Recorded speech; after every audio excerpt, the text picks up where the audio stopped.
Welcome back to Half the Battle. I'm your host as always, Daniel Levy, your co-host Shaq. We're going to be talking UFC 217, Bisping versus GSP, Garbrandt versus Dillashaw, Namajunas versus Joanna champion, and Vick versus Duffy. And Shaq, the biggest fight of the year, the biggest card of the year, is finally here this Saturday. The UFC returns to MSG.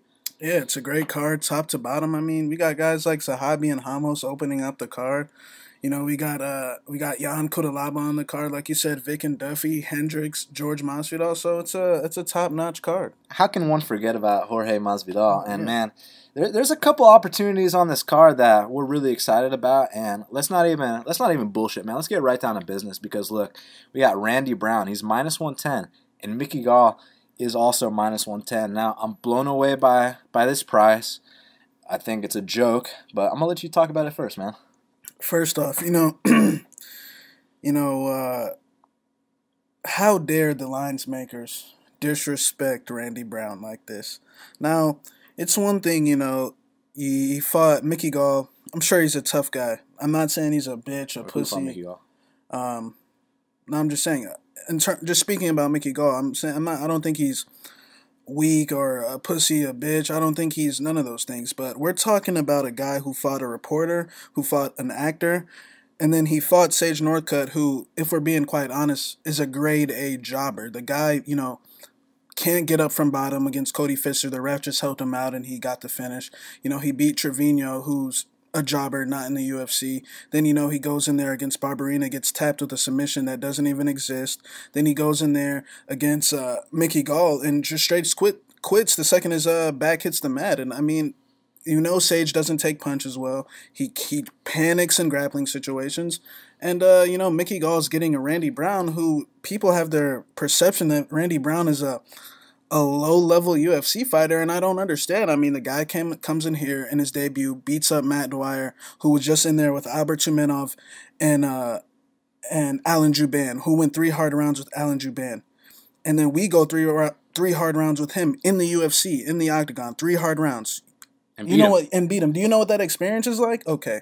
So then we go after that, we face Michael Graves.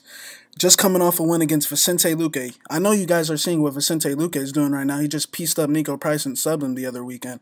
And, Randy Brown's been in there. He's seen, I know Graves ain't the same guy anymore, but Graves at one point was one of the top prospects at 170. And Randy Brown was in the cage with him in the height of his career, you know what I'm saying? Granted, things didn't go his way, but Graves brings such a different presence at the time, man. Graves was a strong wrestler, and he would smother guys like he did to Vicente.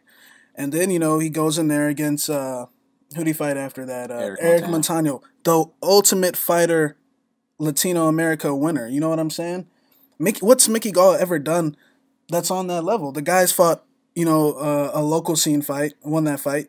I'm not saying that Mickey Gall's not a real fighter, but I'm saying then he fights 2 fake fighters, and then he fights Sage Northcutt, who I already, expressed my opinion on earlier. I fade Sage Northcutt every fight. I faded him against Borrachinha. If I would have probably bet him against Mickey Gall, but hey, you learn your craft.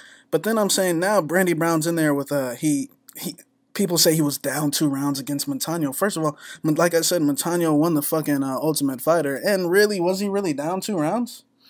And also, let's say he was down 2 rounds. He showed the will to win and choked him out in the 3rd and made it decisive. Being down 2 rounds in a fight is an experience Mickey Gall has never had. And when you motherfuckers say he was down 2 rounds, you guys said Ortega was down 2 rounds against Clay Guida. He wasn't no down 2 rounds. I don't think Randy Brown was really down 2 rounds. It was close, but to say he was convincingly down 2 rounds is a big statement. He came back and won. And he came back and won anyway. So then, he gets the Brian Camozzi fights, completely smashes him, who Brian Camozzi was on like a 6 or 7 fight win streak at the time. And he straight up, the second he hit him with the right hand, Camozzi wobbled and looked for his way out the door. And then, he got his big fight against Belal Muhammad. He was actually the favorite in that fight. And it's not like he dropped the ball. Belal Muhammad's just a better fighter than him. Belal Muhammad's about to fight Tim Means in a couple of weeks. Belal Muhammad's been in there with Alan Jouban. He's been in there with Vicente Luque. He's been in there with Steve. You can even say Steve Carl, who's a former world champion. Mickey Gall is taking a huge step up in competition. I'm talking I'm talking so huge, bro. And a lot of people saying, well, Randy, he can't stop a double leg. What are you talking about? He can't stop a double leg. Go back and watch the Montano fight. It's not like he got taken down. I will agree that maybe his fight IQ was a little lacking at times. He was going for subs that which he shouldn't have. But to say he can't stuff a takedown is just ludicrous. I mean, the guy stuffed all of Belal Muhammad's attempts for 9 minutes, and then Belal eventually, took him down, just like how he did against Jordan Mean, who's on a way different level fighter of Mickey Gall. Like I said, this guy has never seen anything like this. This ain't fucking Sage Northcutt. How is he going to respond when he gets front kicked in the face? How is he going to respond when he gets jabbed? He's going to end up shooting desperate takedowns. And when I say this is going to be a one-sided beating on the feet, we are going to wipe him out completely on the feet. Mickey Gall is going to be pulling guard. He's going to be flopping to his back. He's going to be desperately looking for takedowns that he's not going to get because, one, he's a lightweight as well, and two, he's just not on this level. This is a whole different level. If you guys really watch this tape, you guys will see that you're getting a steal at -110. Take out the fact that you think Randy Brown was down 2 rounds against Montano. No, he wasn't. Look, I got 8.75 units on the line on this fight. I took the -170. I max betted at -170. That's how confident I was. 5 units to win 2.94 at -170. And then when the line got down to -125, I put 3.75 to win 3 more on it, man. And I might even put more. Like, you guys are really disrespecting Randy Brown here. I think this is going to be an easy contest for him on the feet. On the mat, I don't even think I don't think Mickey can take us down consistently. I really don't. It's one thing when you're taking Sage Northcutt down, who all of his opponents have. Cody Pfister took this fucking guy down. You know what I'm saying? The only reason he won the Cody Pfister fight is because the ref saved him. Exactly. The ref gave him a stand-up. It's not like Sage Northcutt got up on his own. The ref got him up. And look, Sage Northcutt is, like I said, a grade A jobber. The kid's not a fighter. The best thing about him is his physique. His chin sucks. His wrestling sucks, and he panics. Just like we saw his sister do the other day in LFA or whatever. You know what I'm saying? So you're getting a steal at -110. Man, I got the biggest bet of my life on this. Randy Brown is going to get the job done. It's going to be a complete wipeout on the feet, and it's going to be easy money. Listen, man, I know when we talk like this and a fight's a fight, I've been wrong before, but I don't plan on being wrong here. And, it's one of these situations where, people are saying stuff like, well, both guys have been in there with trash cans, and it's like, well, hold on a second here. Okay, I agree that, Randy Brown, Montano and Brian Camozzi, yes, they are trash cans. But if you're calling Mike Jackson and CM Punk and Sage Northcutt trash cans, that's a fucking compliment, okay? Those guys are, what's the step below a trash can? Because, these dudes aren't even fighters, man. Listen, the fight goes with Mike Jackson, and, Mike Jackson has an earpiece on. He's supposed to go down to the first punch so that they can set up the CM Punk fight. I get it. He goes down to the first punch. He doesn't even fight the hands. He gets choked out right away. It was a fucking disgrace. The next fight, he takes on CM Punk, who, Jesus fucking Christ, you know what I'm saying? That dude ain't even... The dude made a living being a fake fighter. Now he wants to step in and do the real shit. Like, you know what I'm saying? Like, it's like... And let's talk about that fight for a second. You'd think that if Mickey Gall was actually, this real fighter and shit, that, he would absolutely destroy CM Punk. Now, I know it was a first-round stoppage, but what was up with CM Punk escaping all those rear-naked choke attempts? Like, real UFC fighters, like... Do you know what Randy Brown would do to CM Punk? Randy Brown would have fucking slipped and ripped, and he would have boxed his face up. He would have broke his nose. He would have front kicked him. It would have been a complete wipeout. It would have been an embarrassment. CM Punk can never step in the cage again if Randy Brown would have fought him. But he is going to step in the cage after Mickey Gall beat him because, like I said, Mickey Gall, he was scared of the moment, to be honest. If we really think about it, he should have came out here and slipped and ripped him, man. He should have came out here and put him away with the first punch. But guess what? He took the safe route and, took him down. But it is what it is. But like I'm saying, Randy Brown has seen so much more in the cage than this guy. Randy Brown's a Ring of Combat champion, one of the toughest promotions on the local scene. And he was the champion there. And then he comes in the UFC, went 3 rounds in his debut in a pressure cooker. The first guy off the Looking for a Fight show. Then he's in there with Belal Muhammad, Michael Graves. Camozzi won. I'm pretty sure Camozzi won the LFA title. You know what I'm saying? Like, these guys have accomplished things. These guys started up from ground zero and build their ways up in the pro ranks. While Mickey Gall, to be honest, it was handed to him. I'm not saying the kid's trash. He's got a little bit of jiu-jitsu, but this is when there's punches being involved and you're not fighting Sage Northcutt and you're not fighting CM Punk, it's just a difference, man. And you're going to see, man. And, it's so funny. People are talking about this kid's great ground game. What the fuck's up with your standards? Because when we talk about great ground games, we talk about Antonio Carlos Jr., we talk about Damian Maia. We don't fucking talk about Mickey Gall. So I'm very embarrassed when I see the MMA community talking about this kid's great ground game. What fucking great ground game, man? Like, Jesus Christ. Man, when I really think about this, man, I really feel like putting my whole account on it. But, it's going to open up. FS1, the prelims, opening fight. It's going to be a one-sided bludgeoning.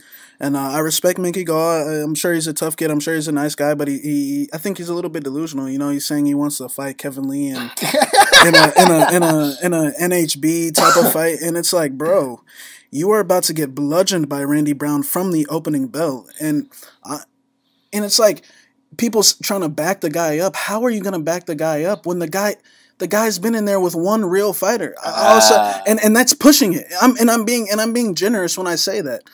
And it's like, how do you know how he's going to react in deep waters? I know how Randy Brown reacts in deep waters. I've seen Randy Brown come back from adversity and win a fight before. How do you know how he's going to react? How is he going to react when he gets that hard, crisp jab on the nose? How is he going to react when he eats that high kick or that front kick to the face? Like, come on, guys. Listen, if anyone's going to get a submission here, it's going to be Randy Brown. Randy Brown could choke out Mickey Gall easily. I think the best path to victory is to knock him out, but don't be surprised if Randy Brown chokes him out. Don't be surprised if we choke him out in the first round. Now, let's talk about Mickey's jiu-jitsu, because I know, someone's going to be like, oh, but he grappled Gordon Ryan and he didn't get tapped out. Well, let's talk about that for a second here. Firstly, that's not the Gordon Ryan we see today who's dominating the jiu-jitsu scene as a black belt.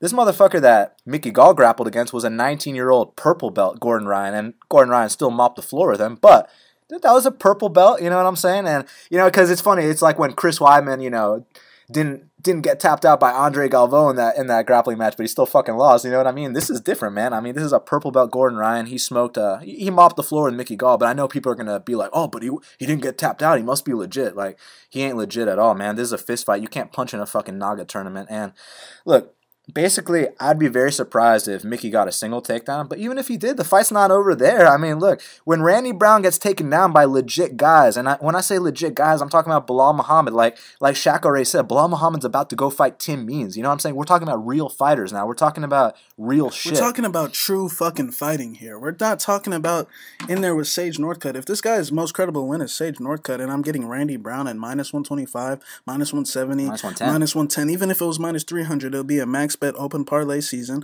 and it's going to be easy money. Listen, the opener -170, I was cool with that. I was like, oh, okay. I was like, okay. It should be -370, but since it's -170, let's just go ahead and play that big. And then it goes down to -155. I was like, hey, even better. Now when I see it at -110, it just, the delusion, it's unbelievable, man. Like, I'm not saying the kid is not tough. It's just saying you have no factual basis to say that this kid can compete on this level with his resume. First of all, he's a lightweight. Can we talk about that? The guy's a lightweight. He's simply too small. He's fighting a 6'3", 170-pounder. I know he's 6'2", but we're talking about a guy that knows how to use his length, a guy that knows how to keep range and slip punches. We watched the Belal Muhammad fight. Him and Belal were having some serious exchanges in there. And if you go back and look at Belal's face, Belal Muhammad now, the Titan champion, a guy that's been in there with Juban. A guy fighting Tim Means. A guy who's about to fight Tim Means in a few weeks. Look what Randy Brown did to his face. That fight was no easy fight for Belal. It wasn't no wipeout like how you people that, don't watch tape make it seem, you know what I'm saying? That fight was very close for about 10 minutes. I understand Belal, won the third round, but for the first 2 rounds, that fight was close. Yeah, look, Belal didn't get a single takedown for 9 minutes of that fight, and yes, he attempted many, and they were all stuffed fine. You know what I'm saying? If Mickey Gall comes out here and low kicks him like Belal did, then I'll shut my mouth, I'll lose my money, and it is what it is. But I don't think that's gonna happen, man. I think it's gonna end up being a one-sided whooping, and it just reminds me of that Alex White, Mitch Clark. We said the second Alex White lands a good punch, Mitch Clark will look for the door. And I see this fight coming out. I see Randy coming out, piecing him up with that jab, landing big shots that Mickey Gall has never experienced before in his life. Not Sage Northcutt shots. Don't forget, Sage Northcutt got rocked by Enrique Marin. You know what I'm saying? I bet that at +440. Sage still dropped Mickey Gall. You know what I'm saying? And he's gonna end up shooting desperate attempts. He's gonna end up, pulling guard and trying to go to his back to survive, and it's gonna be a one-sided ass whooping. And I respect Mickey Gall. Maybe it doesn't sound like that. I don't think the kid's like how I view Sage Northcutt. I view the kid a little above that. I view Sage Northcutt as not a fighter at all. But Mickey Gall, I feel like he's a little tougher. I don't think he's gonna take a knee or anything, but I just think that he will be outclassed, outmatched physically, and he will break slowly. Let's talk about the worst possible case scenario. Like, let's say somehow Mickey gets him down with that shitty-ass takedown that he has, which isn't going to happen. We're not going to get taken down. But let's say we do get taken down. It's not like the fight's over there, man. I mean, when Belal took us down, we're fighting the hands. You know what I'm saying? We were attempting triangles. We swept him and got him on top at the end of the third round. Also, Belal took our back, and once again, we were fighting the hands. We reversed the position and got on top. So it's one of those things where it's like, We're a real fighter here, man. And Belal did the shit right. It's not like he took his back and then immediately started attacking the choke. Belal tried to soften him up first, which is what a veteran does. If Mickey takes your back, he's not going to try to soften you up. He's going right for the choke because he's inexperienced, man. And like I said, if anyone's getting a submission here, it's Randy Brown. I think this is easy money. I max bet Randy Brown with someone later on the card. I don't often do parlays, but when I do, it's situations like this. And I'm even considering putting more on Randy Brown because this is a mismatch, and now that the public's completely disrespecting Randy, you only get opportunities like this, every once in a blue moon. Alex White, Mitch Clark. This is that situation again, and I fully plan on capitalizing. Well, man, I think we made our point.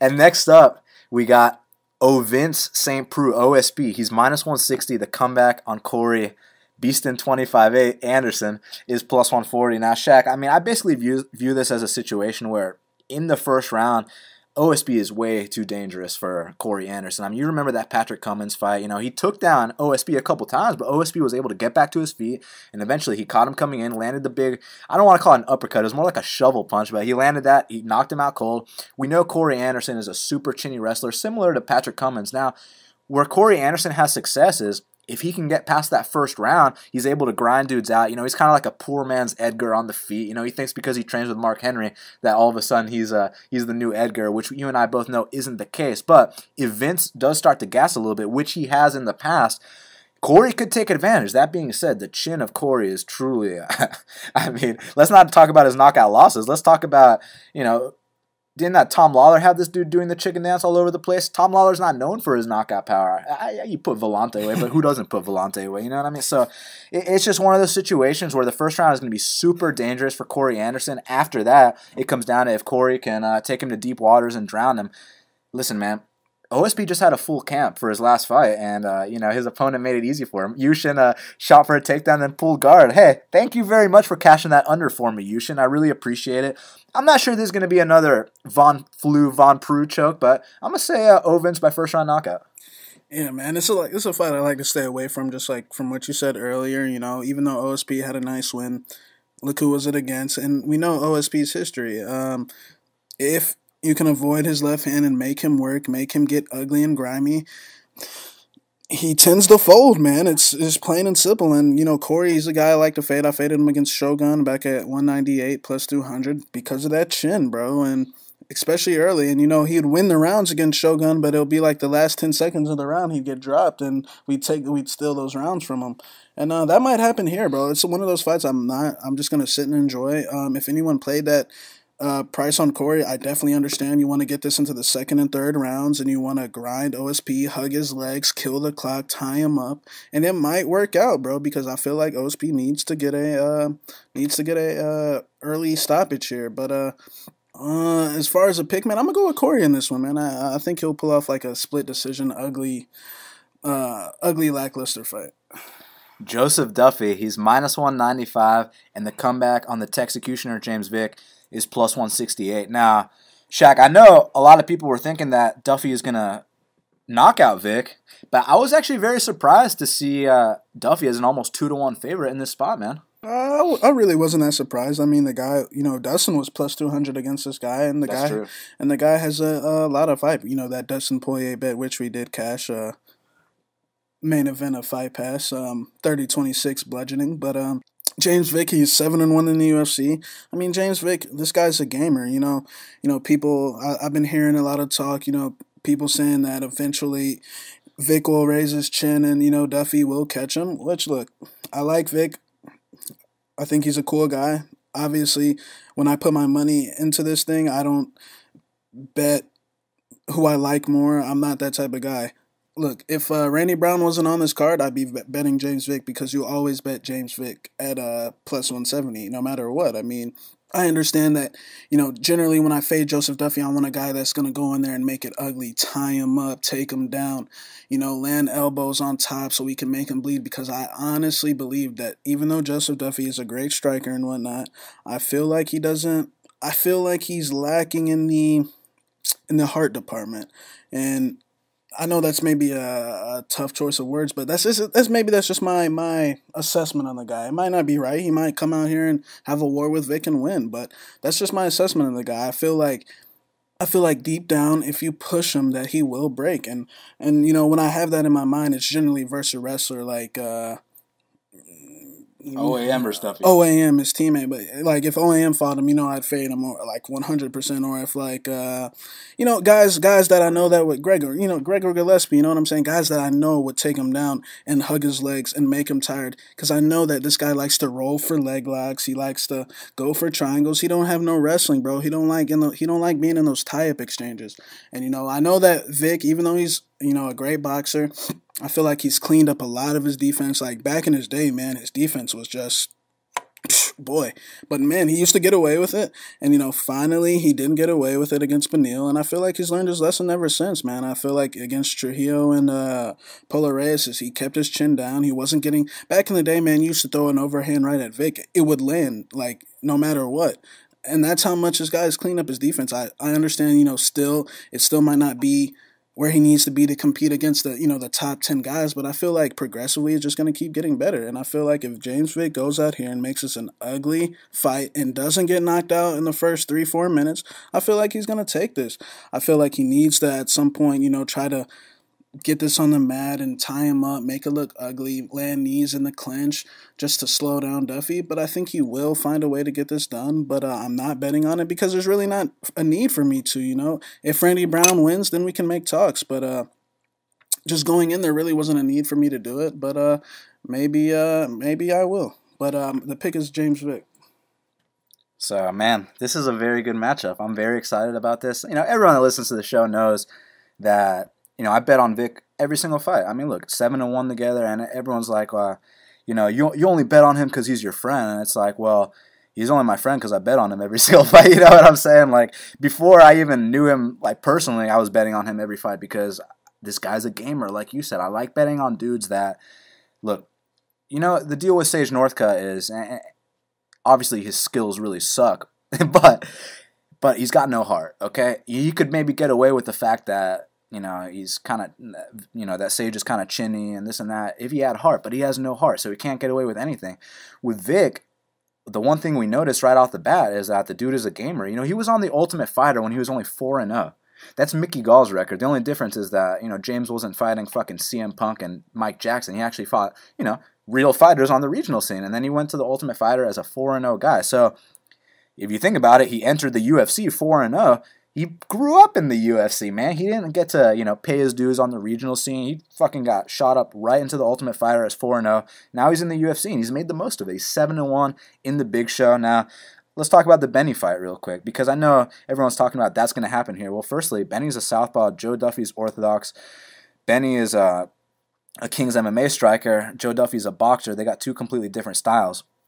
The way that Benny was able to catch him was off a head kick counter. Now, that was one of the advantages of being southpaw versus orthodox in that matchup, is the fact that at King's MMA, firstly, the deal with the kick counters there. That's why when Benny fought Rashid, anytime Rashid would throw something like a kick, right away Benny was countering. Even in the Barboza fight until he got caught. There's a reason that the leg kicks from Barboza, his most effective weapon, weren't as effective in that fight, because Benny is just that fucking good, man.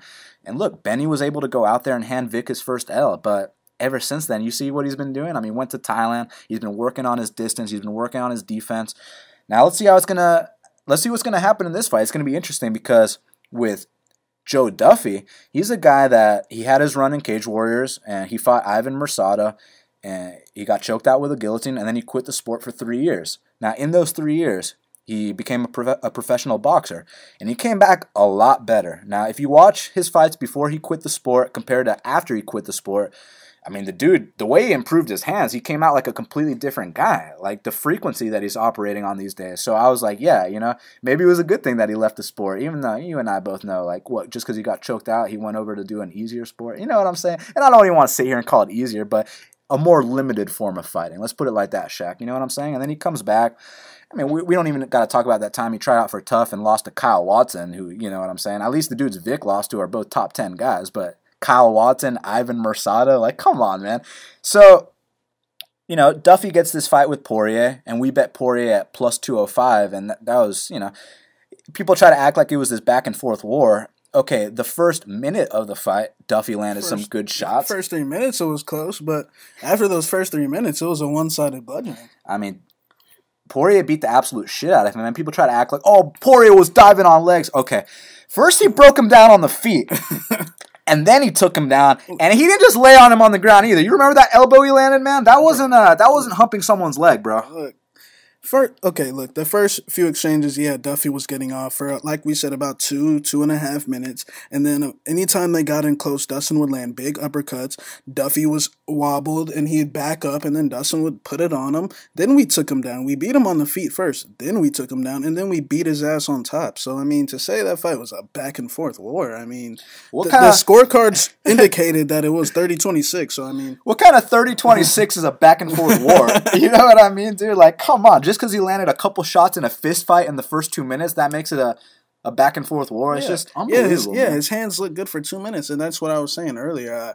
I speculate that if you can, like Dustin pushed him, every other fight he's never been pushed in, you know what I'm saying? When Ivan Mercado pushed him, you know what I'm saying? Ivan Mercado got, you know, outstruck for about 3 rounds, and then he got choking out. But then... But, like, that's just my speculation. You know, I could be wrong. Maybe Joe Duffy learned his lesson against Poirier, and maybe he comes out here and he puts Vick away. But, you know, I don't think so. But that's just my speculation on him, man. I feel like if you make it ugly against this guy and make him bleed, make him really question himself, I feel like he might want to go back to his other sport, man. I don't know. But listen, man.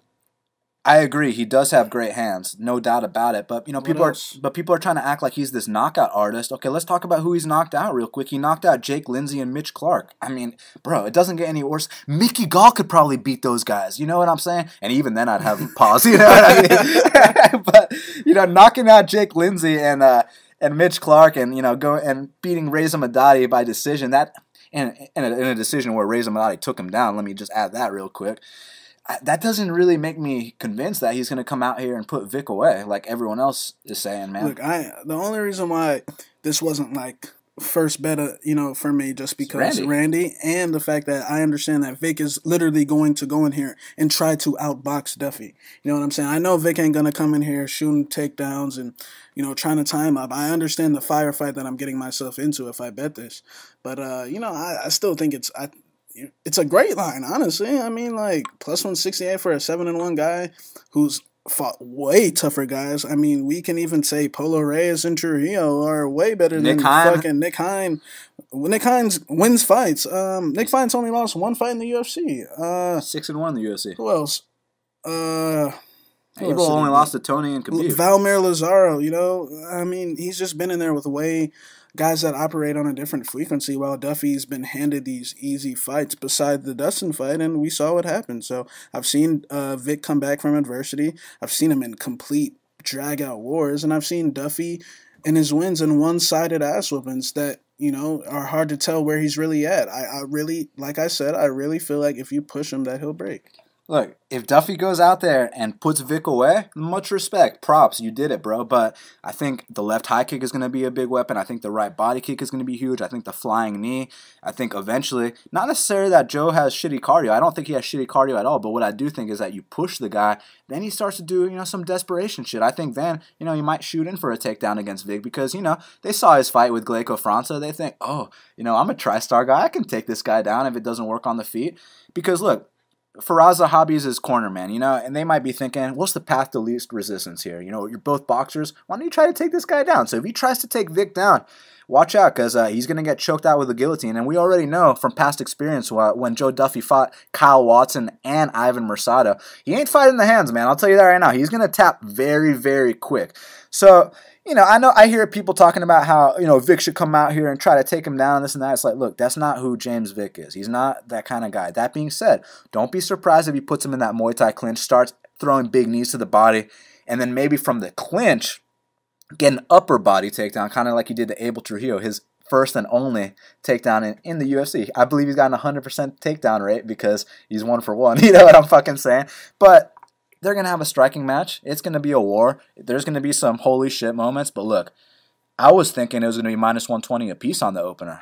I was thinking I wasn't even going to bet Vick on this card because it was going to be, you know, minus 120, minus 140. So when I saw the plus 180, it's just a no-brainer because long-term, this guy wins fights in the UFC. He's not a quitter. He's not a bitch. He's not a pussy. The only way to beat Vick is to put him out cold. And if Joe Duffy has the answer to do that, then much respect, Irish Joe. Much respect, Canadian Joe. But in my personal opinion, that's not going to happen. I've been wrong before.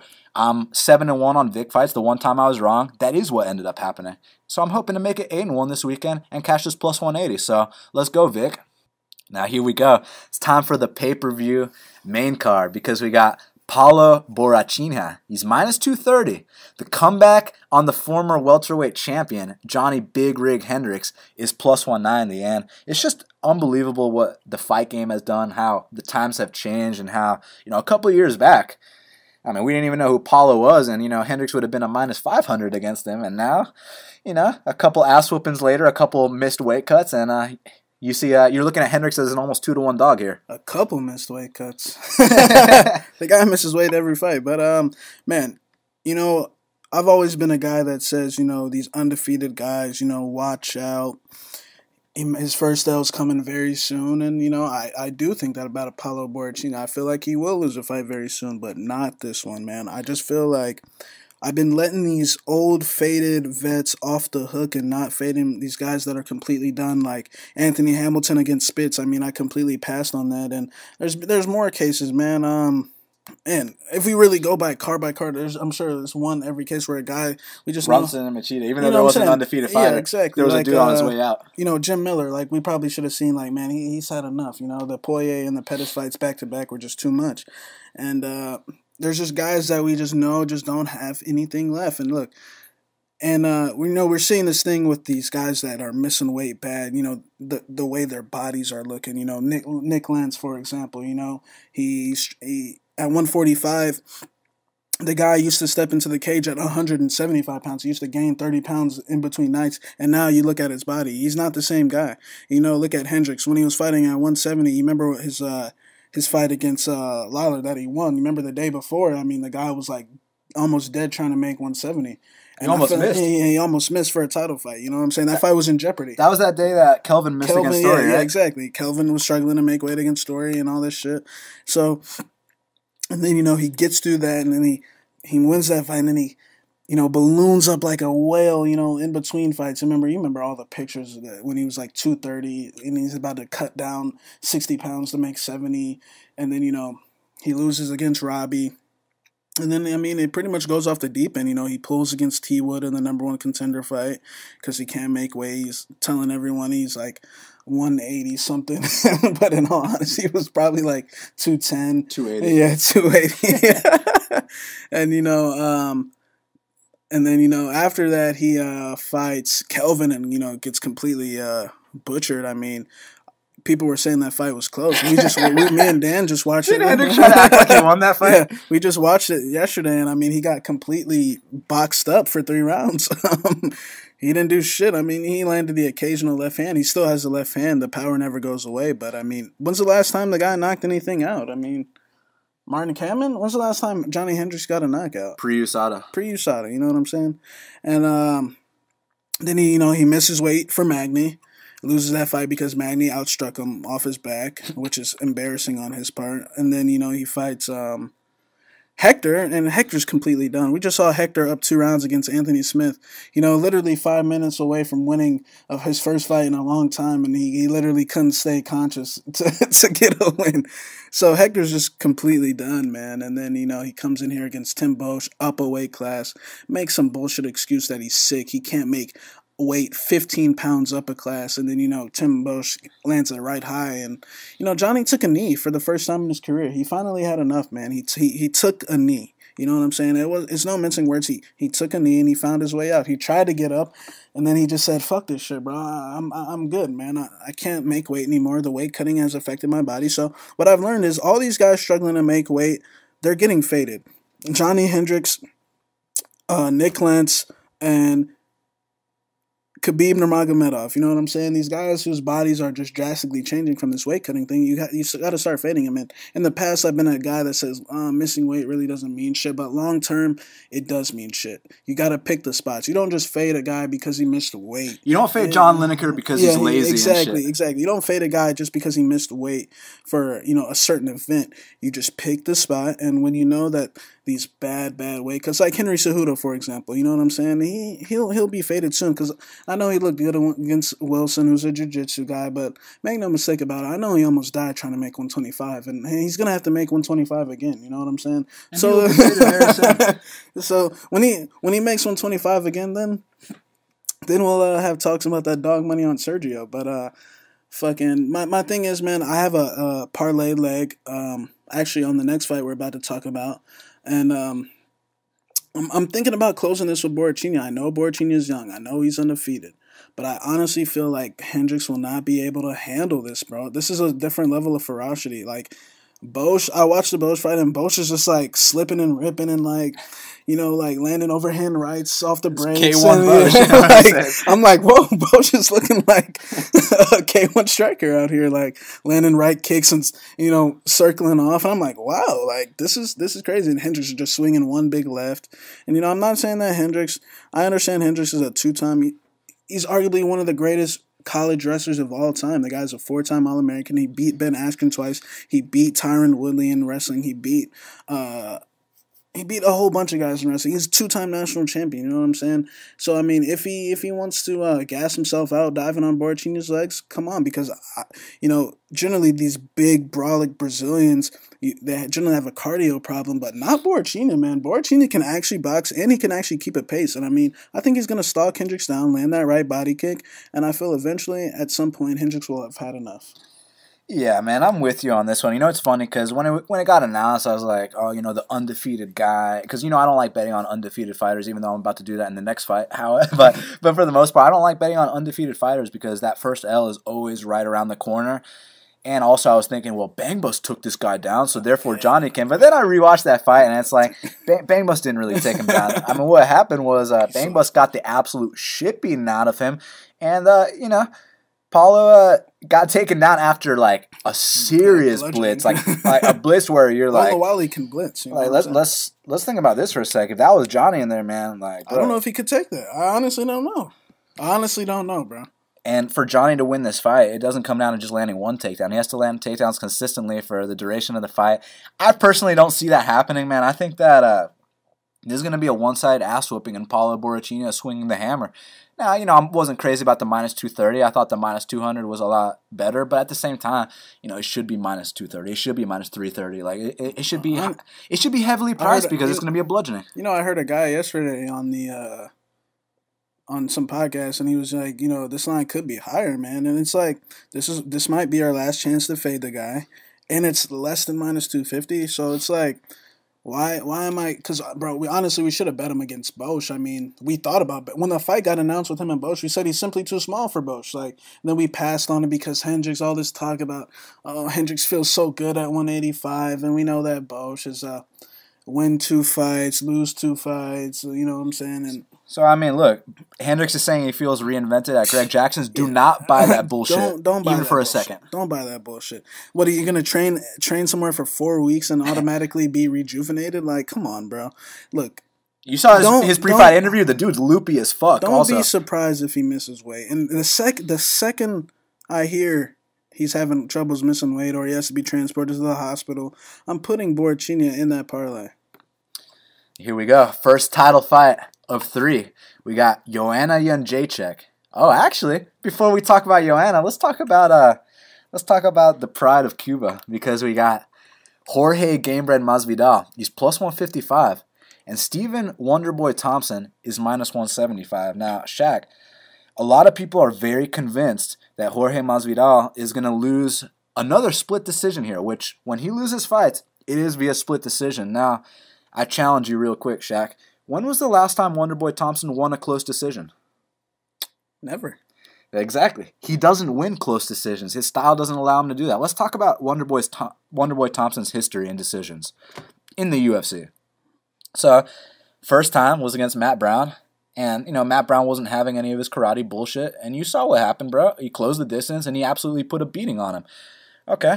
Next time Wonderboy went to decision was against Nashun Burrell. And we know the deal. If you're punked out before the fight even begins, Wonderboy's going to 30-27 you. That wasn't a close decision. He went out there and he won it. Next one was against Patrick Cote. And, Patrick Cote, the dude, he's so fucking slow. He's so unathletic. The dude's retired now. You know what I'm saying? And they were friends and shit. Wonderboy's going out there dropping him and then helping him back up. I'm like, what the fuck's up with this guy? So, he won that decision. It was a wide decision. He won it. Next decision he went to was Rory. So, the Rory fight, people are like, oh, he's 50-45 Rory McDonald. Let's talk about that for a second. Go ahead. All I'm saying is Rory's getting max bet faded against Douglas. When a guy on that level is starting rolling for leg locks at this stage in the game, because honestly, going into this fight, you know what I was saying. I was like, bro, I'm not trying to get involved in my fucking avatar is Masvidal, staring at Cerrone. He's one of my favorite fighters of all time. But like I said, I ain't with this fanboy shit and betting someone because I like him. But then the more I started thinking about it, I'm glad I watched that tape with the Rory fight, because I didn't previously. And that karate shit ain't shit, bro. Like, if we're really being honest. Earlier in his career, like when he fought Ellenberger or Chris Clements or, Whitaker, then, that would have scared me a little bit. But lately, man, I feel like the guy's getting a little bit older. That spinning shit, he rarely, does it that frequently anymore. And it's like, these guys that fight him are like so scared of it. Like, it's crazy. Like, Rory was straight scared of it. And Rory was coming off one of the worst ass whoopings of all time, against Robbie Lawler. So and make no mistake about it, Rory McDonald will be faded. You will see the hashtag Rory got his ass beat very soon. But, it's like... Oh, man, if he tries to roll for a leg lock against Doug, bro. You know what I'm saying? Like, I'm just saying there's just certain level of fighters that will never in their minds roll for a leg lock. And like the reason he was rolling for a leg lock, he got punked out from a sidekick. Yeah, you know what I'm saying? Like, and the more I really started thinking about it, I was like, man, George might be not. I don't think George is gonna be scared of this shit. Like, that Rory fight was really telling for me, man. I was just like, man, I just don't see Masvidal being intimidated by this shit like Rory is, or little T Wood, or God, T Wood is. I hate saying shit like that, but man, we need a new welterweight champion. He's a good fighter to bet on, because he's not going to take any risk out there. You know what I'm saying? But that's the thing. Watching him from a watching perspective, the guy ain't going to take any risk. He's going to back into the fence and do nothing. And Wonderboy couldn't even beat that guy. You know what I'm saying? Like, T Wood literally does nothing. It still wins. He literally does nothing. Wonderboy can't win close decisions. And so when I really started thinking about it, I was like, man, Masvidal might be worth a shot here, man. And I already know what I'm getting with Masvidal. I'm getting one of the most well-rounded fighters in the game. Tell me one hole Masvidal has besides that he loses. Besides coasting, that he loses close decisions. And hey, if I lose a close decision in this one, it's only a 1 unit bet at plus 160 is what I got it at. And if I lose a close decision, then hey, you know what you got yourself into. But I honestly feel like Wonderboy, if this spinning shit ain't working, and if this cute little sidekick shit ain't working, I feel like George could catch a sidekick, take him down. And being in there with a Masvidal moving forward is a scary thing, bro. Like, we saw that Cerrone fight. We saw how, Masvidal is the one that ended Cerrone's career initially, you know what I'm saying? So I think Masvidal has a very good chance to go in here, stalk him, and walk him down and eventually rock him, drop him with a shot, beat him up on top. And I feel like Wonder Boy is not the type of guy that can come back in a fight. I feel like he's a pretty boy, you know what I'm saying? I feel like if he really had to deep down and, like how me and Dan like to say, if this shit gets a little real, if this shit gets hood, is like what we talk about, you know what I'm saying? Can he come back from that? I know George can, so I did take that plus 160. It is what it is. If he loses a split, he loses a split. You erase it and move on. But I think he has a very good chance to come out here and pull off the upset. You plus 160 next to a guy as well rounded as Masvidal, you kind of have to take it. So like I was saying about how Wonderboy doesn't win close decisions, I mean, that fight against Rory was punked out before the fight even began. And like you said, he was coming off the worst ass whooping in UFC history when his face literally broke and he took a knee against Robbie Lawler. So he comes back there, he eats one jab, and then he's diving for... He's doing Imanari rolls. He's doing Marcin. I'm like, come on, man. Like, who the fuck does shit like that? And I heard people talking about how, Wonderboy's fought so many better strikers in the UFC than Masvidal. Oh, really? Who? Like better strikers like Rory? Like, if you're saying Rory is better than Masvidal in terms of technical striking, you've lost your fucking mind. Because I mean, Rory? Like, are you shitting me right now? Rory's got 0 hands. Firstly. Look, when's he fighting Douglas? It would all be. I cannot. That'll be a day of reckoning. When he gets kicked with one leg kick. We'll talk about that soon. But anyways, as far as Wonderboy's concerned, look, I know when he fought a 20-year-old Whitaker, he knocked him out, and Whitaker was at 170. Hey, much respect. That was a great knockout. You know how long ago that was? Let's put it like this. UFC 170? Renan Barão was a 31-1 long reigning champion. It looked like he was about to be the pound-for-pound great. Like, that's back when Wonderboy knocked out Whitaker. And since then, you saw Whitaker go up to 185 and win the title. So, I mean, it's a completely different guy. That was like 9 or 10 fights ago for Rob Whitaker and also for Wonderboy. So, since that point, we talked about the Rory fight where, they stared at each other for 5 straight rounds, but Wonderboy landed a couple better shots, so he won the fight. Since that point, man, I mean, what about the 2 close decisions he had with T-Wood, where T-Wood literally didn't do a fucking thing, and Wonderboy still lost? It's because with the new scoring, it doesn't favor Wonderboy's style of fighting. The new scoring favors damage over bullshit. I mean, look, man, when Wonderboy knocks people out, it's because they charge him recklessly. Like, for example, when Jake Ellenberger fought him or when Johnny Hendricks fought him, these guys didn't bring in karate guys to train with. These guys thought, okay, I can just go in there, rush him recklessly, and I'll catch him. And you do something like that against Wonderboy, you're going to eat a spinning heel kick up top the head. It is what it is. And but with Matt Brown, he charged him technically. He charged him the right way. That's why he was able to beat the shit out of Stephen Wonderboy Thompson. Masvidal is a lot crisper with his technique, He's a lot more calm out there. He's so experienced. He just feels at home inside the octagon. I think he's going to walk down Wonderboy, and he's gonna counter him off the kicks. When Wonderboy tries to do his bullshit kicks, and, when I say bullshit kicks, I'm not trying to disrespect him, even though, I mean, come on. Like, you saw that fucking bullshit he was doing in his last few fights. Those side kicks, I mean, come on. That's not going to put anyone down, man. So, when he tries to side kick Jorge's going to counter with a big 2-3-2, a big 1-2-3, something like that. And I think the right hand is going to be a massive weapon in this fight. I think we're going to drop Wonderboy. I'm not sure if we're going to finish him, but I think we drop him, we get on top of him, we land big punches, and then we get in his face, we close the distance, we take him down, we make it a dirty fight. Yeah, if we stare at him for 3 rounds and don't do a fucking thing, then okay, yeah, Wonderboy, take the decision, man. But that's not the dog I'm betting on, man. I mean, the dog I'm betting on is a guy that's going to get in his face, walk him down, and make him feel that pressure, make him get into a real fight, which we know Wonderboy doesn't like. And I know he's a tough guy. I know he got dropped by Woodley. I know he was in a guillotine choke and didn't tap. Look, he's a tough guy, so he'll take his ass whooping and not quit. Okay, cool. That being said, everyone's scared that if it goes to decision that, everyone's acting like it's a foregone conclusion that Wonderboy's going to win the decision. I completely disagree. Wonderboy does not win close decisions. I think if it goes to decision, Jorge's going to win. But I won't be surprised if Jorge comes out here and puts him away either. That being said, when it was plus 160, I mean, I'm like, all right, come on. It opened plus 120, I get that. But plus 160, I mean, come on.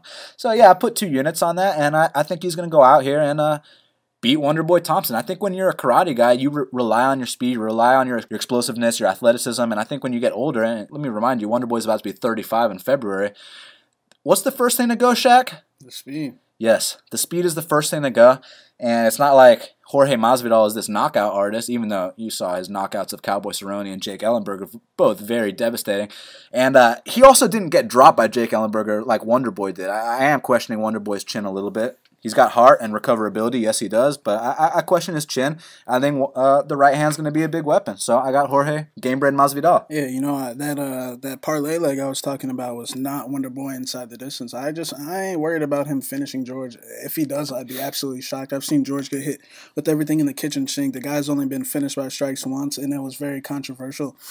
I just don't think he was getting finished. It was minus 368 when I got it, 2 units. I'm thinking about closing that with Borrachinha the second I hear Hendricks is struggling with the weight cut. Bro, motherfuckers had the audacity to say that Rodrigo damn stopped Jorge Masvidal. If they really looked into it, you know what I'm saying, they would know it was very controversial. But yeah, and that was also a million years ago. So, listen, I took 2 units on Masvidal plus 160, and also, Shaq just reminded me, I took not Wonderboy inside the distance, and I put it in a 2-unit parlay because, look, Wonderboy comes out here and stops Masvidal. Hey, much respect. Look, I'm not going to sit here and trash talk him. Much respect. I'll tip my cap if you go out here and stop Masvidal, but he ain't stopping Masvidal, so I put not Wonderboy inside the distance in a 2-unit parlay. Now, next up, here we go. Now's the time. Joanna Jedrzejczyk, she's minus 700, and rightfully so. The comeback on not-so-thug Rose Namajunas is plus 500, and listen, man, when it was minus 380, I put it, you know how I was talking about that Randy Brown max bet and how I got in a parlay? Well, 2 of the units I got on a minus 380 Joanna, and then the other 2 I got on a minus 400 Joanna.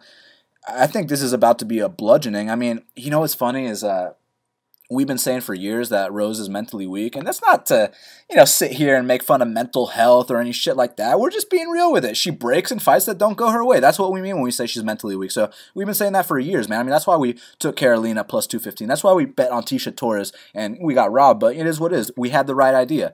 Now, Joanna is going after her and calling her mentally weak. Now everyone's losing their fucking mind, like, oh, are you making fun of depressed people? It's like, nah. Listen, this is the fight game. Hey, Rose, if you want to do something about it, do something about it this Saturday. If you got a problem with what Joanna had to say, then go fucking do something about it this Saturday at MSG. You know what I'm saying? They're gonna get into a fist fight, so people got a problem with what she's saying. Then tell Rose to go fucking do something about it. And this Saturday she's got the opportunity, and she ain't gonna do shit. I'll tell you that right fucking now, man. I mean, this is gonna be a serious one-sided ass whooping. I think it's gonna be to the point where Joanna sets a significant strike differential on Rose Namajunas' face. It's going to get ugly. And, we talk about, but what if Rose gets a flying armbar? What if Rose, takes her back? Get the fuck out of here with that bullshit. She ain't doing any of that. And we watch her fight with Karate Hottie. It's funny, I actually bet Karate Hottie, which in retrospect is a terrible bet, but it lets you know where my mind's at, that I will fade Rose Namajunas at all costs because she's mentally weak. Sorry to say it, but it's just the fucking truth. And also, she just named her manager Pat Barry. As long as Pat Barry is in the picture, Rose Namajunas will not be a world champion. Just mark my words on that. And I think she's going to get her ass absolutely destroyed. People talk about that head kick she landed on Watterson. If you think she's going to land anything like that on Joanna Jedrzejczyk, you have another thing coming, man. I mean, with Watterson, she threw one of her fucking stupid sidekicks and then looked the other direction, ate a head kick and went down. What do you expect to happen in that situation? Joanna Jedrzejczyk isn't going to throw a stupid sidekick and look in the other direction. She's going to absolutely pick her apart. The speed is too much. The distance, the confidence. It's just, this is a mismatch, man. And it's minus 700. Every single person has Joanna in their parlay, and normally that's a reason to be scared. Fuck, I ain't scared. Look, if I'm wrong, I'm wrong. It's not like I'm putting my whole bankroll on it, even though you probably should, right? No, but look, I put 5 units.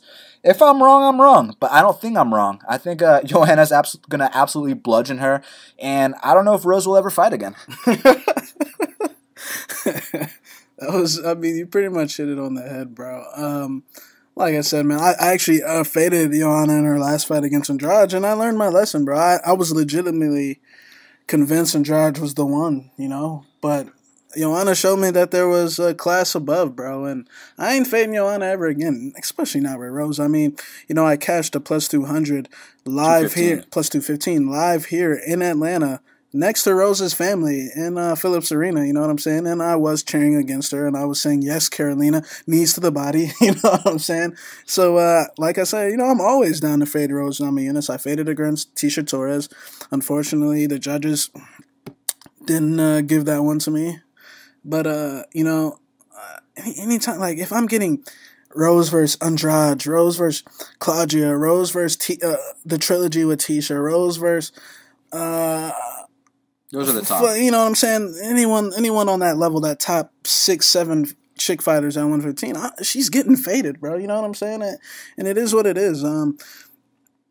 I just don't think I feel like maybe, you know, early the stand up exchanges, because Rose she's a little flowy early, but the second she gets that nose touch, you know what I'm saying?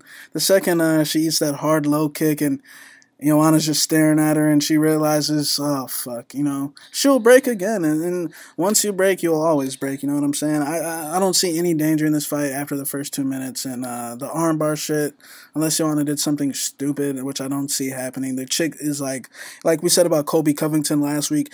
She's basically in the same setup as Colby Covington. You know what I'm saying? She's living at ATT. She's just waking up, training, waking up, going to sleep, training. You know what I'm saying? That's all it is with her. She's a real athlete. You know what I'm saying? Not saying that Rose isn't, but I just think it's a step above. And Rose is gonna pay for, you know, saying that stupid shit that she said about Joanna when they met up in Colorado, and she's gonna pay for that. And Joanna was probably trying to do her a favor and be nice to her and not, you know, mentally break the chick. But she opened up her mouth and it was a bad mistake, and she's gonna pay. But I'm passing on it because, you know, I missed the minus 380 and.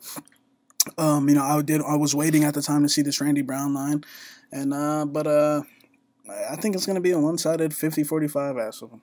I wouldn't even be shocked if she finished her, to be honest. You're being nice saying 50-45. I was thinking 50-43. I was thinking 50-43, but look, man, I mean, Rose Namajunas, she's got way bigger problems in this fight with Joanna Jedrzejczyk. I mean, you know, if you guys are truly fans of her, tell her to get rid of that fucking Pat Barry creep. You know what I'm saying? I mean, fucking 30 years old dating a 15-year-old. I mean, what the fuck is that, man? It's absolutely disgusting. I'm gonna throw up in my goddamn mouth. But she will be faded, and she was faded. And this weekend we eat. So I'm very excited about this opportunity. It would be an absolute atrocity if Rose Namajunas was a UFC champion. Almost as much of an atrocity if fucking Roxanne Modafferi wins the belt, but I think even worse, man. I mean, come on, man. Like this shit can't happen. So hopefully it doesn't. Now here we go. Cody Garbrandt, or as we like to say in Brazil, Cody Garbrandt. He's minus 185. The comeback on TJ Dillashaw is plus 160. And Shaq, you know we don't like betting on undefeated fighters. Cody Garbrandt is the undefeated fighter. But, man, I think there's something special about him. And, you know, I was wrong about him in the Cruz fight. You know, I thought that fight was going to be closer than people expected. But I didn't think he was actually going to go out there and not just beat Dominic Cruz, but absolutely tool and school Dominic Cruz. I've also been wrong about a couple of his other fights. Well, one of his other fights. And that was the Tomas Almeida fight. I thought that Tomas Almeida was going to be the future world champion. And, you know, to this day, I still think he's a great talent. But it turned out that Cody No Love was the future world champion. And it's kind of like who was that fighter it's kind of like Darren Till, where, you know, his coaches were saying, you know, he's never really been out of first gear because, you know, when I saw him fight Mizugaki, and yeah, he knocked him out in under a minute, but Mizugaki was still landing some shots. I was like, man, if Tomas or, you know, Dominic Cruz lands shots like that, got good night Irene. But what we learned was that Cody Garbrandt's a big game player, man. When it's time to rise to that occasion, the dude rises to the occasion. And, I mean, dude, he made fucking Dom Cruz come to him. The footwork wasn't an issue at all. Now we got the poor man's version who, I mean, people are trying to act like TJ emulates Cruz. Let's be real about that. TJ ain't shit. I mean, go watch. I challenge every single listener of Half the Battle to do what Shaq and I did, and that's open 2 separate Fight Pass windows. On one of them, play TJ versus Barao 1. The first time they met, I believe, UFC 173? Yeah. Play the first round of TJ Dillashaw versus Renan Barao 1. The first 5 minutes, watch how he's moving. I mean, he looks like a fucking demon out there the way he's moving. It was unbelievable. Then watch the first round against Rafael Assunção at UFC 200. Look me in the eye with a straight face and tell me that's the same guy, because it fucking ain't. He slowed down like crazy. He gets countered a lot, especially in the pocket. You saw that in the Joe Soto fight. You saw that in the Rafael Assunção fight. And the times that he actually let Lineker trade with him, I mean, he was wincing to some of those body shots, something that even Chito Vera wasn't doing, man. So they trade in the pocket. Cody's going to knock him out. I mean, the speed is just too much. The speed difference is massive here. I feel like people don't understand that. And I think that people are under the impression that TJ Dillashaw moves like Dominic Cruz, except he's got head kicks and shit. Dude, he doesn't move anything like Dominic Cruz. He slowed down a bunch.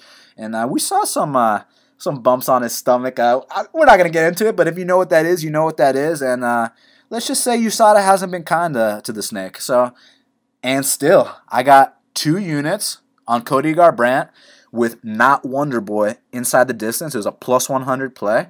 And I put 2 units on it, Shaq. I believe that Cody Garbrandt will retain his belt. And I don't think it's going to be a close fight. I think it's going to be a knockout. Yeah, man. TJ Dillashaw is a guy, who, I mean, you've been hearing me say I feel like the guy's on the decline for a while, man. I mean, he got faded against the Sunsao, didn't cash out. Sunsao almost pulled out the fight 10 days before due to an injury. And Sunsao was coming off a 2.5-year layoff, like injury after injury. And I felt like TJ could have looked a lot better, man. I know he won every round, but I feel like at times, bro, he was looking real slow. Like, that was going through my mind. And Cody said the same thing. He said he was sitting in the stands watching, and he felt like just watching that shit live that he thought TJ was looking real slow. And I felt like Sunsao was countering him at times really good, but like we said, Sunsao was coming off that layoff, and then, he goes in there against Lineker, and styles make fights, man. TJ's a smart fighter, and Lineker is not. Lineker is not very smart fighter. We know what Lineker's doing. He's trying to bust your body up, come up top of the headshots, and we know his game plan is very basic. You know what I'm saying? That takedown TJ landed on him isn't going to work. Exactly. Here. That takedown ain't gonna land. And watching that fight, it's funny, Brian Caraway, the number 6 guy in the world, the second he sees that fight, he wants to come out of his hole and he wants to fight Lineker, you know what I'm saying? So that's, like, look, John Lineker, he is a top 5 bantamweight, but there's guys outside that top 5 that can beat him, is what I'm saying. I feel like he's an exciting fighter, but I feel like, number 5 bantamweight in the world is a great, cap in his feather, but it's like, Cheeto just won round 3 against him. You know what I'm saying? There's guys that can beat him. You know what I'm saying?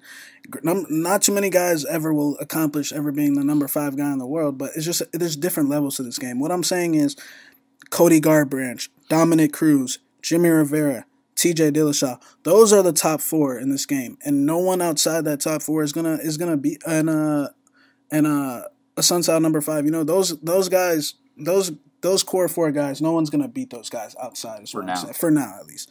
You know what I'm saying? So, it's just those 4 guys are just on a different level, is what I'm saying. TJ, I feel like he's adapted his style now to the point where he's just trying to weasel out decisions, look pretty, get little takedowns, just stay ahead on the cards. And, he thinks he beat Dom Cruz. He didn't beat shit against Dom Cruz. He lost 4 rounds. Yeah, 4 rounds, 49-46 Cruz. There was no issue with the 49-46 at all. Cruz won the first 4 rounds, and TJ won the last round. He like, if you honestly think he won the first Cruz fight, I mean, like, bro, he literally missed, like, every shot he landed, he missed 3 shots before that, is what I'm saying. The guy's accuracy rate was like 20-something% that night. It was atrocious. I mean, the guy missed, he missed, like, over 200 punches. You know what I'm saying?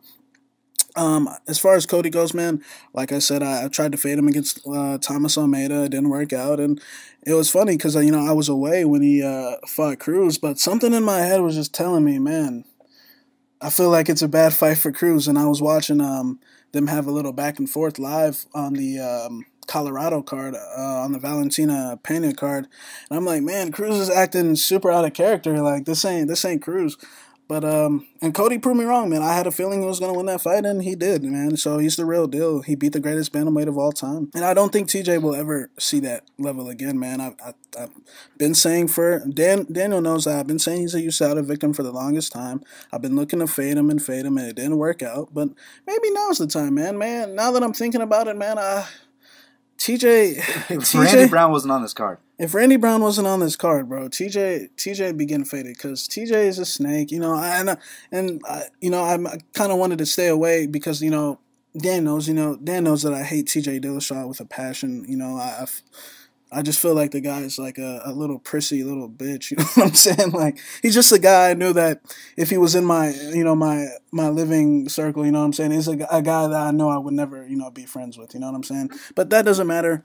No fanboy shit here. I haven't bet it just because that was my main concern. Am I getting emotional? Am I not liking TJ? That was my perspective going in. But man, now I'm thinking about. I just don't think his skills are. I think he's too slow. I think he's gonna get caught in the pocket. I feel like I've been saying for a while he's starting to have that Luke Rockhold, that prime Gray Maynard situation where he gets hit on the chin and he kind of freezes up a little bit. We saw it at times against Lineker in those last 30 seconds when Lineker started teeing off on him, and he was he was freezing up and he was, wincing to the body shots, man. But, Lineker does hit like a truck, but Cody hits like a real fucking truck is what I'm saying. And man, I talk shit about Cody, but man, the guy's proved me wrong every time, bro. So I'm going with Garbrandt. I'm gonna say 3rd round TKO.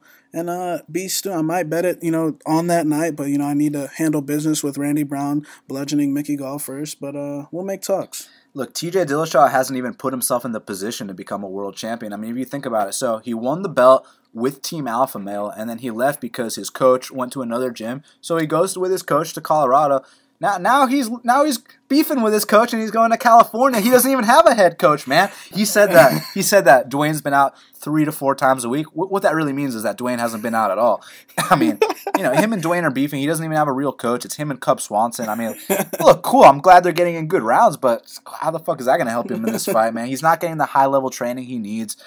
He's going to take an L here, and that's the bottom line. Dwayne's only showing up on fight week just to act like he's the fucking coach. We both know he's not the coach, bro. Him and Dwayne are beefing. Why did he go to California? Why did he go to Colorado and then to California? The guy's a... Look, I'm not going to put that much stock into that, per se, because I did check out his Instagram. Dwayne has been in there. From what I understand... Of course Dwayne's in the pictures. From what I understand is he's flying back and forth from Colorado, staying out with TJ at TJ's house, because TJ's having a kid. If y'all didn't know, he's having a kid, so I think he wants to be like close at home and shit like that. But what do you mean close at home? I thought close at home was Colorado. I know he moved to Colorado, his wife, but his family, he's from Cali, you know what I'm saying? So I feel like they, bought a house back in Cali. Listen, when you go on the public record and you say Dwayne's only been out 3 to 4 times a week, that's to save face. We've heard in the past when Dwayne, from Chad Mendes himself, if Dwayne says he's been out there holding pads for you 3-4 times a week, it generally means he ain't been there at all. So, I know he's training with Swanson. I see where he's coming from that angle. He thinks Swanson throws punches like Garbrandt, and if you really think about it, he doesn't. I mean, at all. Like Swanson, if you really watch the tape, Swanson swings wild looping punches, and Garbrandt swings like technical, crisp, like big shots in the pocket. Not saying that Cub Swanson, I see where he was trying to get at it, but I think he made a mistake. I also see where he was trying to go by leaving Alpha Male and go with Dwayne, but he also made a mistake. The guy and he's going to make another mistake by standing in the pocket with Cody. When he initially left Alpha Male, I was like, well, I don't see the big deal. Like, he feels like Dwayne. I think everyone was buying that Dwayne Ludwig hype train. Dwayne. I bought it. I bought it at the time. I was like, hey, TJ's doing the best for him. I thought the Team Alpha Male guys were jealous because, no one else is going to win the world title. And, it turns out, you know what I'm saying? He goes out to Muscle Farm, and Muscle Farm literally, like, the team breaks apart within, like, a couple of years. You know what I'm saying? Now they don't even have that facility anymore. Everyone's leaving. They're all losing fights. Yeah, Magny, Matt Brown, TJ, who else? Brandon Thatch. Dober's a 500 fighter. You know what I'm saying? So the team disbanded the second TJ got there, but that doesn't matter. I think he's gonna possibly take his his first canvas snap. Don't forget this guy got blitzed by Dotson on Tough. And that was not an early stoppage. No early stoppage, bro. He was literally out on his feet. Actually, third time because Cody knocked him out in the practice room. And it's funny, man. You remember if that first Assunção fight in Brazil, people have some assumption that it was a bad decision and that TJ got robbed. It was so funny because, like, I see the same things happening here. When they fought in Brazil, a fresh Assunção, pre-list injuries of Assunção. Holy fuck, Randy Brown's plus 100. The disrespect. You guys are going to learn a big lesson on Saturday. But, Assunção would land the harder shots in the pocket and TJ would wobble. And I think the same thing's going to happen here, just the fact that he's going to go to sleep this time. Can you fucking believe Randy Brown's plus 100? Oh my God! Is this a 10-unit play? No, it's a 10-unit play now. Like they keep. Am I missing something? Like, am I missing something here? I don't think so. Like, a fight's still a fight, but this guy ain't shit. So, main event of the evening, we got Michael Bisping, the middleweight champion of the world. He's minus 105, and the returning George St. Pierre is minus 115. Now, Shaq, a guy that hasn't been active for 4 years. He retired. He quit the sport. He's moving up a weight class in the new drug testing era. Is slightly favored over the current reigning champion, Michael Bisping. Shaq. Yeah, it's I don't even know what to say about that guy, man. I've always thought he was on steroids his whole career. I felt like he quit the sport after he got his ass whipped by Hendricks. And it's funny because, like, at first, I was thinking that was one of the biggest robberies of all time. And when I rewatched the fight, it wasn't a robbery at all. You could easily say GSP won 3 rounds of that fight if you really watch it and not be biased and take away your opinion from when you saw it live. But, man, I've always thought the guy's a little French weasel. I've always thought he was a little, French cheater, and that's why I've stayed out of this business, for the while, because I'm like, man, getting into business with that guy GSP, he's doing some sneaky shit behind the scenes. He might be paying off the judges. He might be, you don't know that guy. I've always thought the guy was a cheater. When I first got into the sport, look. Now I appreciate the art of point fighting. I appreciate the fight of, winning that close decision, that back and forth decision. But growing up, man, I never wanted to watch the guy fight. I always cheered against the guy, you know what I'm saying? But no fanboy shit, like I said earlier.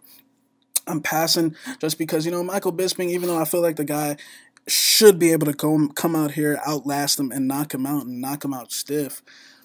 Let's not forget the guy just went to war with a 50-year-old Dan Henderson, you know what I'm saying? A guy who was like 2 and whatever in his last something fights, you know what I'm saying? But was that really a war, or did Dan only land 2 shots the entire fight? Just the fact that he got caught with the shots. I'm just saying, like, other guys would have gone in there and, like, smoked Henderson within, like, a minute or two, you know what I'm saying? Henderson can beat Hector Lombard, who I said was completely done earlier, even though, like, he could see those shots coming from a mile away. But what I'm saying is, that's where GSP's seeing it. He's saying, man, this guy just went to war with fucking Henderson. Like, I can beat this guy. The only thing I'm worried about is can GSP straight up out wrestle him for 5 rounds. I've seen Bisping get out wrestled before, so I have to pass. But I think on the feet, he should mop the floor with him. I mean, GSP all he's got is a jab. I understand, but when I watch the tape of him in his prime, like against Nick Diaz or against Jake Shields, like the guy was getting his head popped back with the 1-2 against Jake Shields. You know what I'm saying? In the Condit fight, he got caught with a big head kick after a 1-2. So I'm gonna pick Bisping here by like 4th round TKO. I might bet it if everything goes well. Bisping should be able to come out here and outlast him. I feel like early it might be a little hairy, but when GSP with that extra 15 pounds of weight, when those French steroids start to run out and he's starting to huff and puff, you know what I'm saying? But just be careful because, I hate to say it, I know there's big GSP fans out there, but let's be honest here. The guy's a French cheater. And let's not talk about him, rubbling the Vaseline on his back in the day. And, there were some speculations that he might have paid off the judges in the Hendricks fight. And you know what I'm saying? So be very fucking careful getting into business, fading that guy or betting on him. So, but the pick is Bisping.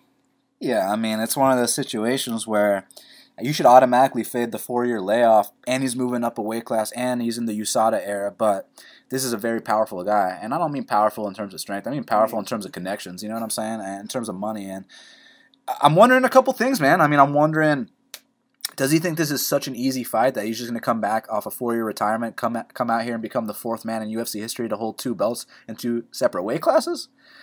I mean, is that what he's thinking here? Or is he hurting for money? Like, did he go out there, spend all his money on coke and ecstasy in the French strip clubs? You know what I'm saying? Like, I don't know. I don't know what the deal is here. I don't know his real motivation. People say, oh, he's got that itch again. Don't give me that bullshit. Like, we know how this bullshit works. We know how fighters market themselves. I mean, we got friends that fight, and then they write, I got that itch again 2 days later, and we both know they got no plans of fighting for 6 months. So talk is very, very cheap, man. When people have beat Bisping in the past, for example, Tim Kennedy, Chael Sonnen, and what they did was they were able to take him down and hump him, lay on him. But, we got to give credit to Bisping's scrambling ability. I mean, you remember that fight with Rashad Evans, the first wrestler that Bisping fought. And it was at 205, man. Rashad took him down, and Bisping was able to scramble up to his feet every time. He even took Rashad down. So I wouldn't count out Bisping's scrambling ability. It's just, look, the first round, yeah, GSP is probably going to take him down that first round. But, man, the layoff, I don't want to say. Can he do it for 5? What's that? Can he do it for 5 rounds? Exactly, because I feel like Bisping is the kind of guy that's going to make you work. And when you've been out that cage for 4 years, bro, you're going to start huffing on wind. He's going to gas out. And from there, I think the takedown attempts are going to be a little labored. On the feet, automatically in the first round, I think that Bisping is going to outstrike him off the bat. Like, I don't even think that, his bullshit jab and his little Superman punch to a leg kick, you know, and I call it bullshit because it's like, man, like he just does these little moves to kind of stall the fight and to avoid the fight. And look, I love point fighters. I love all that shit. But you watch this fight with Jake Shields, and Jake Shields is popping his head back with jabs and 1-2s, and it's like, the fuck is GSP doing in this fight, man? Not saying Shields won that fight or anything like that. I understand the point system, but come on, man, he looked awful in that shit. And you telling me a guy with Bisping striking can't handle that? I mean, Bisping went out there and dropped Anderson Silva a couple times, you know what I mean? And Bisping knocked out Luke Rockhold. Bisping's the kind of guy that people were writing him off. People were saying he could never win the big fight. People were saying that, you know, maybe he'll get a title shot, but he'll never win the belt. And then he goes out there and beats one of the most dominant middleweights on planet Earth. I'm not going to say one of the most dominant middleweight champions because he never defended the belt even once. But look, at the time, Luke Rockhold was fucking dudes up. You saw what he did to Weidman. You saw what he did, you know, in all those fights. The Machida fight, he absolutely wrecked dudes. Bosch. Let's not even talk about what he did to Tim Bosch. But look, Michael Bisping went out there and he knocked him out in the first round. And then the fight with Hendo, I understand that, you know, you can look at it, oh, he got into a war with a 50-year-old man and this and that, but the reality is there was a mental thing going into that fight. Look, this guy knocked me the fuck out in the most devastating knockout in UFC history at UFC 100. Of course, Bisping's going to be a little, I don't want to say scared, but of course there's going to be some nerves fighting that guy. You know what that guy can do to you, worst case scenario. Worst case scenario is GSP has to fucking buy you plan B the next day because he fucking humped your leg for 5 rounds. So, you know, it's one of those things. I'm not worried about Bisping getting humped for 5 rounds. I'm just worried about some weasel bullshit where, you know, GSP gets a fucking steroid exemption. You know, like some bullshit like that. Don't be fucking surprised. I mean, the guy fucking rubbed Vaseline all over himself between rounds in the BJ Penn fight at UFC 94 and got away with it. I mean, come on, man. Like, he gets away with cheating all the time. You know, people try to act like he's so good for the sport because he's a nice guy. Look, I don't got a bet on the line, so I'm allowed to talk some shit here. We're just having fun with it, you know what I'm saying? But the little fake French weasel is about to get exposed. You don't come back from a 4-year layoff and win a fight in the UFC. This ain't Vince Pichel versus Damian Brown, okay? Michael Bisping is the motherfucking champ, and he's going to show why he's the champ. You know, we talk about jabs for GSP. Let's talk about jabs for Bisping. I believe the long jab, the 1-2, mixing it up with the high kick, all that stuff. I think they're going to be big weapons. Then we're going to get up from the initial takedown, and then George is going to start to huff and puff, and from there we pop his head back, and he remembers why he quit the sport in the first place. So I got Michael Bisping, and still the middleweight champion of the world. I don't think he loses the belt until he fights the real champ, Robert Whittaker. Now, Shaq, we got to hit up Kyle Marley for the Big Marley Minute. And joining us now on the Big Marley Minute is Big Marley himself. And Big Marley, you're coming off one of, well, as far as I'm concerned, one of the biggest wins in your DraftKings history. Is that true, or have you had bigger ones before? Yeah, it's right up there. I've had a couple 5-figure days, but yeah, I cleaned up last week and hoping to repeat this week. He's like, yeah, I've had a couple 5-figure days on DraftKings. No big deal, you know what I'm saying? I'm just Big Marley over here, Big Marleying it up. And bro, listen, man, I'm not even gonna tell you who I like on this fight. I just need to see if we're thinking the same way, because we got Mickey Gall, who's -120, Randy Brown's +100. I'm not even going to tell you who I like, but I think this is a complete mismatch, unlike the odds say, and I like one side really big. I'm curious if you like the same side, so tell me who you like in this fight. I like Randy Brown. Guessing that's who you like as well. Yes, sir. All right. Yeah, I mean, I especially like him, though, because of the DraftKings prices. The odds are even, but on DraftKings, Randy Brown 7,800. Mickey Gall is 8,400. So, I mean, I think Randy Brown wins the fight, period. So I think he should be higher priced on DraftKings. He's not, so there's a lot of value there. You can guarantee he'll be on some of my lineups. I mean, can you believe the disrespect? +100 on Randy Brown, facing a guy who, you know, is coming off a win over CM Punk and Sage Northcutt. Like, the disrespect, Kyle. yeah, guy's 4-0. I mean, he scores high when he wins, so if he can get it to the ground, maybe he can get that submission and score high again, but I think it's going to be tough. Yeah, he ain't getting shit to the ground. But anyways, man, I'm glad we agree on that one, but I got to know your opinion on this because, look, Paulo Borrachinha is fighting Johny Hendricks, and a couple years ago, there's no chance Johny Hendricks would have been +200, but also a couple years ago, there's no chance he would have been fighting at 185 pounds. The guy's a very lazy welterweight. He's on his way out. Do you think Paulo Borrachinha is going to put the nail in the coffin, or are you expecting Paulo to get his first L here? Yeah, man, I think Borrachinha takes this one and scores pretty highly. I would guess a first-round knockout. I don't know what Hendricks really has for him at this point, and I don't know Man, it'd be hard to get past Borrachinha, I think, at this point. Man, that guy is huge. He's shredded. He looks like a human statue. And he's a killer. He's scoring like 100 points in each of his fights, too, which is good because that's what wins tournaments. And I think he's going to do that again here. I think it'll be over 100 points. He's going to get that knockdown in the first-round finish. And I think he's going to add up a few strikes before Hendricks will actually go down. So he's one of my favorite plays on the card. Hendricks, on the other side, I think he'll be super low-owned. And if he can make it out of that first round, maybe Borrachinha will be gassed, and maybe he can get a second round, third round finish, and nobody's going to have him. So that's the only reason I would play Hendricks is because he would be low-owned, but that would be tournaments only, not cash. Look, Jorge Masvidal is taking on Wonderboy Thompson, and a lot of people are hesitant to play Jorge Masvidal because they think that he's going to go out here and lose a split decision. But the reality is that Wonderboy's style does not win close decisions. Anytime that Wonderboy has been in a close decision, he's either lost or he's gone to a draw. So he's never won a close decision in his life in the UFC. And, man, I think that Jorge's the kind of guy that's not going to respect his karate style, can walk him down and actually land some big shots. Do you have an opinion on this one? I'm actually going with Wonderboy here. Pick-wise, I think he's going to win. And I put a bet on him back when the odds were a little lower, but that was before where they are now, so I wouldn't want to give it out at his current price.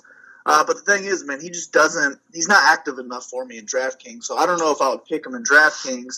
He's just my pick to win. However, if you're on Masvidal, I do think he is a good pick because if he's winning – he's definitely going to get his value at 7,600 on DraftKings. Every time he wins, he scores over 100. It looks like almost over 110 every time of these. Every time he wins, he just strikes so much. So if you think he's going to win, I think he's a great play for you. I just don't think he's going to win. And I do think he's going to be highly owned because I haven't seen anybody picking Wonderboy. So I'm going to avoid him just because he's going to be highly owned, and I'm picking Thompson, but that's going to be a fade for me altogether. Oh, interesting. I wasn't aware because from what I've heard, everybody's picking Wonderboy. No kidding. I mean, everyone I've heard is on Masvidal, so I want to be the one guy on Wonderboy, but I mean, maybe we're hearing different, I guess. Let me just let you know that you're not, okay? All right. Sounds good. So, man, there's a couple of guys that I have a feeling are going to be heavily owned, but I also have a feeling they're going to win in the first round. I'm talking about guys like Aimann Cutelaba, guys like Walt Harris, and even though they're not necessarily on my lineup, you know, I know people are considering playing them. The first-round finishers, are you putting them in yours, or are you looking at better opportunities? Yeah, I mean, I don't know how you can't have these guys. I think they're both first-round knockouts as well.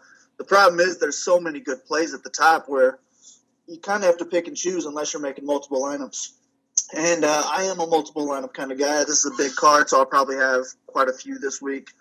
So I'm definitely going to have my shares of both those guys, and I'll have them together in a few lineups as well. If you can just start out with 200 points, that's not bad at all. But I'm not sure if you can really trust either one of them in cash at their current prices. I think there's better picks in cash, but they're both great GPP plays. Now, there's two fights where I feel like both competitors, or all four competitors, could have high-scoring nights. And, you know, Corey Anderson versus OSP. Look, I know Corey Anderson might not be the funnest guy to watch, but one would have to assume that fight with Jan Blachowicz, he probably scored a lot of points because it was a takedown clinic. We know if OSP gasses, that's what this is going to be. But that being said, man, OSP always has that KO power that can end anyone's night. We know Corey Anderson is a bit chinny. I mean, he's been knocked out a million times, and even the fights that he hasn't been knocked out, he's done the chicken dance. So, look, man, I'm saying an OSP first-round knockout or a Corey Anderson takedown clinic. I think both of those are high scores. Are you leaning a certain way, or are you putting it on the back burner? Yeah, I think you're right on. I think if you think OSP's getting that first-round knockout, I do think he'll be lower owned than those other guys, so he could be a good GPP play. But I think I'm going with Corey Anderson in this one. As long as he doesn't get knocked out, he's definitely going to score highly because he's not going to stand and bang with OSP. He knows he's got a weak chin, and he knows where his strengths are, so he's going to get it to the ground and pile up the takedown. So that score's high. That's what I like to see. And he's low priced. He's only 7,200. So 10x of that is only 72 points. There's no way he doesn't get that in a win. So I like that play a lot because you're going to have to save some money to get up to those heavy favorites. So speaking of heavy favorites, Curtis Blaydes, he's minus 400. I have a feeling, Kyle, that he's going to be one of the most heavily owned players on DraftKings. You know, people are expecting a takedown clinic here. But when you take down a guy like Aleksei Oleinik, I mean, you can even full mount this guy. And, I mean, he's going for Ezekiel chokes, the only one in UFC history, might I add. He choked out Mirko Krokop with a schoolyard headlock. I mean, he's got 42 wins by submission to his credit. He's taking on a guy in Blaydes who probably has a higher ceiling, but is super green, man. So I could see a case for both guys. I think, yeah, you're right. Blaydes will be, I think, the highest on the card because on DraftKings, he is the underdog for some reason. Interesting. He's 8,000 and Oleinik is 8,200. So everyone's going to flock to that value because Blaydes is minus 400 on the betting line. So everyone's going to see that. I think he's going to be well over 50% owned. So the only reason Oleinik, I think, is a good play is because everyone's going to be on Blaydes. And if he does lose, you're really sitting pretty above the field with all those Oleinik points. But I can't trust that guy. I don't think he's going to try and take it to the ground. I think he's just going to try and knock him out. And I am going to go to that value myself. I think that's a definite cash play for me. And I don't know if I want to really go along with the field, be heavier. I don't know what I'm going to do in tournaments yet, but 8,000 is just too good to pass up. So I'll definitely have some Blaydes shares. I think he's the best play on the card. So Irish Joe Duffy is taking on the Texecutioner James Vick. And, I mean, there's a reason they put this fight as the last fight on the prelims right before the main card. I mean, it's kind of like when you saw Matt Brown versus Tim Means right before UFC 189 pay-per-view. It was the perfect fight to lead into the pay-per-view. And look, when you talk about guys like Joseph Duffy and James Vick, I mean, there's never been a boring UFC fight between those two guys. They either go out there and finish their opponents, or they have 3-round wars. I mean, they're super exciting guys, but now you got them matched up, and look, it's a big step up in competition for both guys. I mean, with Joe Duffy, he's going from fighting, Mitch Clark, who, you know the deal with that, Kyle, and Reza Madadi. Now he's fighting James Vick, but with James, he's going from fighting Abel Trujillo, who, let me add, has only lost to Tony Ferguson and Khabib, and Paulo Reyes, who, this is a step up from Paulo Reyes. So I think the winner of this fight is going to be a high point score. I don't see this one going the distance. So do you see the case for both guys? I don't know. I think I would rather fade the fight and as a whole rather than use both guys and kind of donate to the pot because, you're going to have losing lineups when you use both guys in different lineups. But, yeah, I mean, I don't hate a Vick punt on this one because he's 7,700 compared to Duffy's 8,500. So if my rule is the 10X, I think if Duffy wins, I'm not sure if he can get over 85 points in this fight. I could see it being a 29-28 decision. So maybe 85 is a little bit high for him. But if Vick wins, I think he can get to 77. So he would be my preferred play, but neither one of these guys score too highly when they get wins. So I think I would rather fade this fight. But it will be low owned. So if you use it and they do score highly, then that could be really beneficial. Now, when you say that they're low point scorers, I mean, what do you consider, a good amount of points to score? Because I know, okay, obviously anything 100 and over is good, but I mean, isn't, 60 to 75, that ain't bad, right? I don't like 60s and I don't like 70s. I really want the 10X, so it really depends on their salary. But 100 is always the goal for me. 100 points for any fighter is always going to meet value. But that's also what's going to put you at the top of a winning GPP lineup is 6 different people with over 100. So that's what we really need. But, I mean, if you're playing cash games, it's really not about being first in 50-50 because you get the same amount of money whether you're first or fifth in a 10-man cash game. So I think in a cash game, it's definitely more safe because it should go all 3 rounds. They're going to get their fair share of points. So they both have decent floors, but I just don't think they're going to get over 100. So I would rather fade it in tournaments. Yeah, that's that hard-hitting Big Marley analysis. That's why you're the DraftKings guy for half the battle, my man. And, dude, before you go, we got to talk about the 3 title fights because we got Joanna Jedrzejczyk. She's minus 700. She's taking on not-so-thug Rose Namajunas, who's plus 500. And, look, I get it's minus 700. I get that Joanna's going to be the most highly owned player or fighter on DraftKings. But that being said, man, she might also score the highest. So even though everyone's on the same team, is it worth just getting her for the points, or do you fade that? I mean, I got to know from the expert here. Man, it is going to be hard for her not to score one of the highest on the card. So you do got to have your shares if you're making multiple lineups. But I don't know, man. I think if you're only making one, you definitely don't have to have her because there's people below her that could score just as much, if not more. So if you're a one lineup kind of guy, I think you should fade it and avoid that ownership, and just hope that one of these other guys maybe gets 3 knockdowns before they get a first round finish, something like that. That'll put you over the JJ owners. But Cash, she's a lock. Everyone's going to have her in cash games, and I don't think that you want to avoid that. So I think you just want to lock her in cash, figure out the rest of your lineups after she's in it, because you don't want to have everyone else getting those guaranteed 120 points and you not have it. Now, does she usually score over 100 points? I know her fights go to decision, but per fight average, are we talking over 100 points? Yeah, her striking is just ridiculous. She's always throwing like 200 significant strikes that are landing. Let me see. Andrade, yeah, she scored 143 in her last fight. And usually it's Andrade that scores those kind of numbers on her opponents. Yeah, I mean, they both definitely – I mean, Andrade scored really high in that fight too. That's one where if you – I believe the winner that week stacked both of them in a tournament lineup, and they pretty much won everything, which, I mean, that's really ballsy to put a stack in a tournament lineup because you know you're going to get a loss. But if you're going to strike at that pace for 5 rounds, then – I mean, it is pretty smart because nobody else is going to have it. And that really only works with JJ fights because she's almost always going to decision, and she strikes high. She gets hit a lot, and that adds up. So, honestly, I don't think I would do that in this week's card. I think stacking is good in cash. I would do that for this card. But, yeah, I mean, she strikes so much that I don't see how she doesn't get 100 points in this. So, she's a lock in my cash, and I'll have my GVP lineups with her. I'll also have a good amount without her. So, look, the champ Cody Garbrandt, he's taking on TJ Dillashaw. A lot of people think this is going to be a 5-round war. Kyle, I disagree. I think Cody's actually going to go out here and knock out TJ Dillashaw. I know that's going to be a lot of points. I got him on my lineup. What's your opinion? Yeah, you absolutely have to keep him in your lineup because that'll be for sure over 10x. I'm taking Dillashaw in this fight, though. I do think it will be a 5-round war. I think it's stack cashable.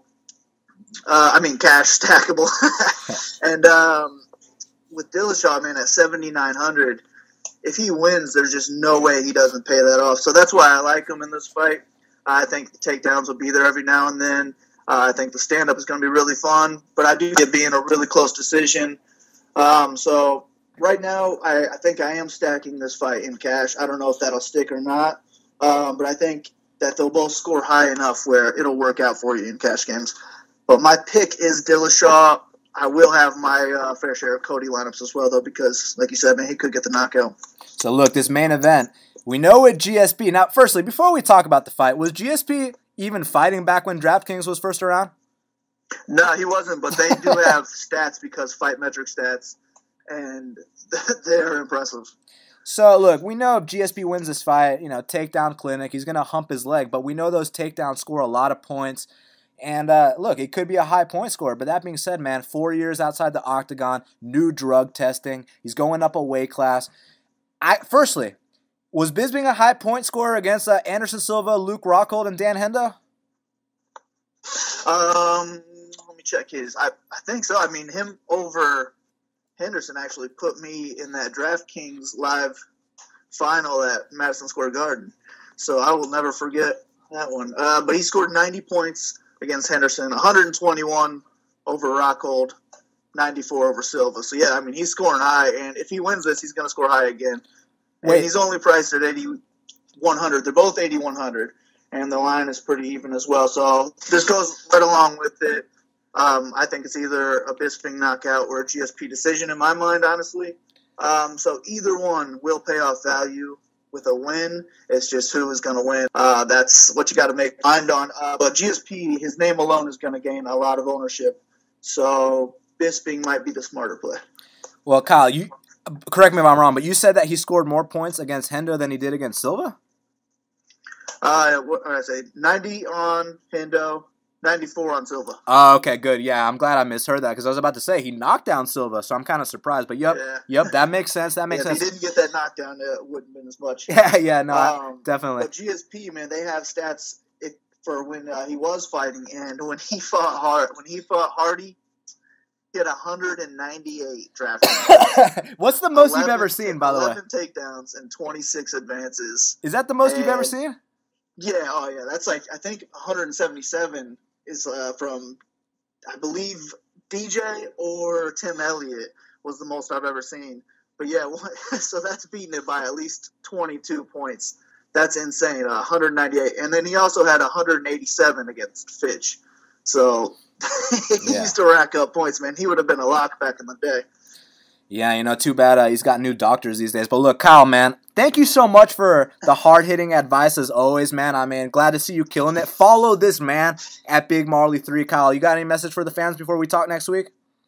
That's it, man. Good luck to everybody. Good luck to you guys. Let's kill it. Likewise, my friend. We'll talk next week for Showtime versus the Diamond. Sounds good, buddy. All right, man. Take care. And that's why Kyle Marley is the DraftKings correspondent for Half the Battle. I mean, this is a guy that recently went out there. I believe he won. Now, don't quote me on this, but didn't he just win an 11K tournament? Yeah, that's what I heard, man. Kyle consistently gets the job done, bro. Yeah, I mean, it's unbelievable. I'm still trying to learn about the game theory because, I would never sit here and claim to be a DraftKings expert. That's why we have him on the show. But, man, I've been learning so much, and I feel like my lineups are getting better. Yeah, man, I still have yet to, get into it, but maybe down the line. Definitely. Well, let's talk about some of these prelims because we got Ricardo Ramos. He's minus 165. The comeback on Aimann Zahabi is plus 145. Now, before we break down this matchup, Shaq, let me ask you something. If Aimann Zahabi takes a KO loss here, do you think that'll affect Joe Duffy or GSP?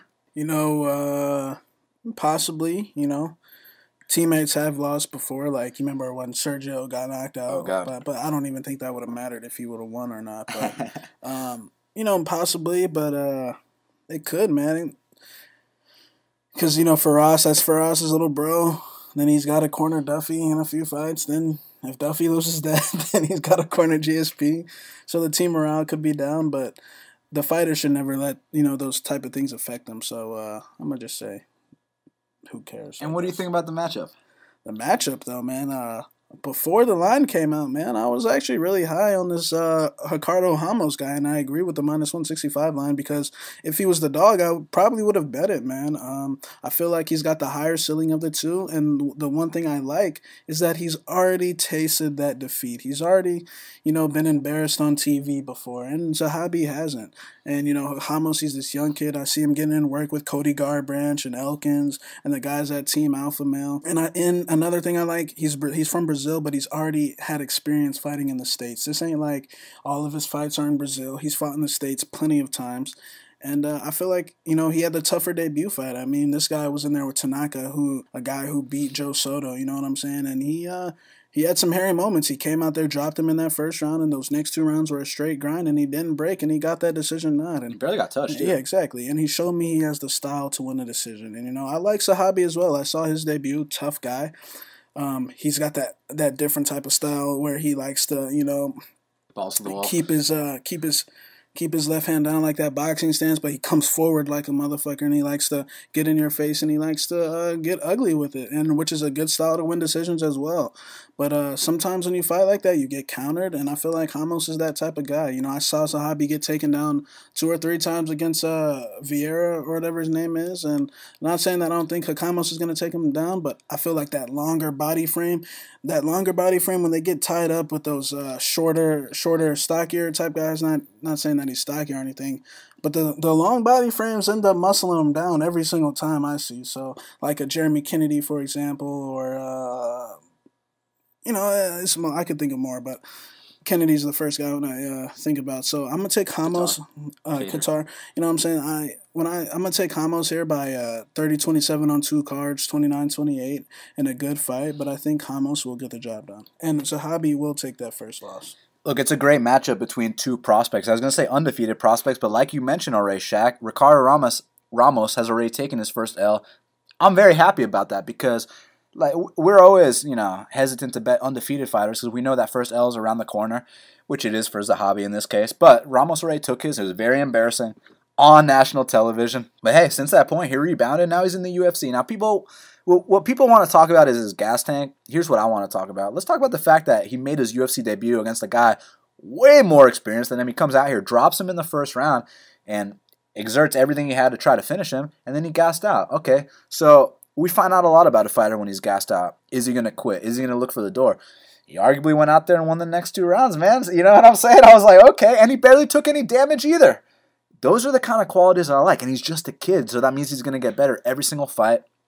The ceiling is very high for Ricardo Ramos. Look out. I mean, the way he takes your back, the way, he's got nasty jiu-jitsu, and obviously on the feet he's no slouch too, as you saw him dropping Tanaka. With Aimann Zahabi, like you said, he's got that boxing stance, but he goes forward the whole time. He kind of thinks he's TJ Dillashaw a little bit.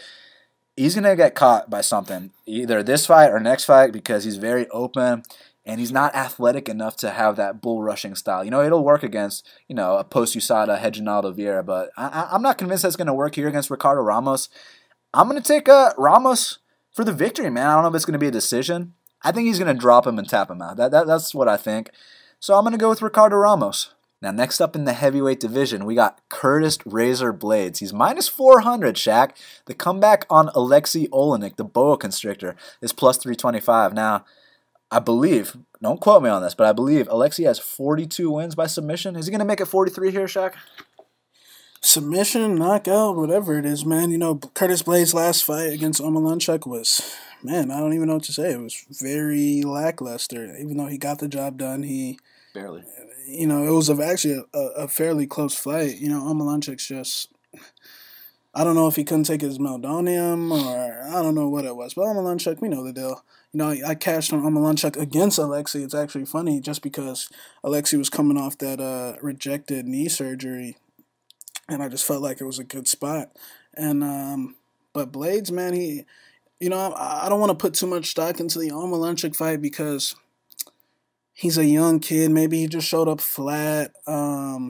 But I could still see he has the potential. You know what I'm saying? He still has all the potential, the speed, the power, the wrestling.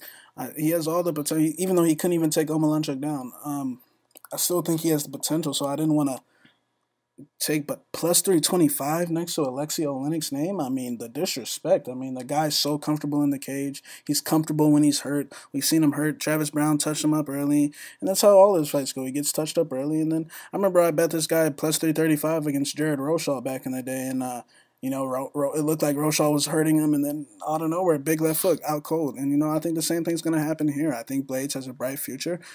But I think he can lose this fight and still have a bright future. I feel like Blaydes is going to be touching him up early, but at some point, like we said with Pedro and Rob Font last week, you know what I'm saying? Some dudes are just comfortable in chaos, and Aleksei creates chaos, and once he creates that chaos, his opponents tend to break. So I'm going to go with Aleksei. Yeah, I mean, that's a very good analysis. I mean, you remember when Aleksei got Mirko Krokop in that schoolyard headlock back in the day? Scarfold. So, look, I think this is one of those situations where, Curtis Blaydes, yeah, he's the more athletic guy. He's the more explosive guy. He probably has a higher ceiling just because Aleksei is kind of getting up there in age. But listen, Curtis Blaydes is super green. He's still got a long way to go. He's still developing as a prospect. And, look, this ain't Adam Milstead anymore. You can just pick him up 30 times and throw him down like Cody East. Yeah, this ain't Cody East who has bigger problems than stepping inside the octagon. You know what I mean? This is a dude that's comfortable in the chaos, like Shaq said, and I think he's going to drag Curtis Blaydes into that chaos with him. Look, if my card wasn't already filled up, I'd consider taking the shot here at plus 325, but I already have enough on the line, and especially now that Randy Brown's plus 100, we might make talks to add more on it, but I think there's a situation where Aleksei can use that veteran experience, go out there, drag this into deep waters, even pull guard. I know that sounds crazy against a fucking D2 wrestler or whatever. Ezekiel choke. Pull guard, let the dude full mount you, and then choke him out from there. I know that's not conventional, but the motherfucker has 42 submissions under his belt. Why can't he come out here and get another one? I know Curtis Blaydes beat Oleinik and Oleinik beat Oleinik, but, why don't you guys ever talk about how Daniel Oleinik became the first man in UFC history to fight with a meldonium exemption that fight. You know what I'm saying? Of course Danny O won that fight. And like you said, Aleksei was coming off the rejected cadaver. It was wrong place, wrong time. They meet again. I guarantee you that it'll be a different result. But that's not who we're fighting here. We're fighting Curtis Blaydes. I think he's too green. I'm going to say Aleksei by submission. Now, the final fight of the prelims. We got Jan Cutelaba.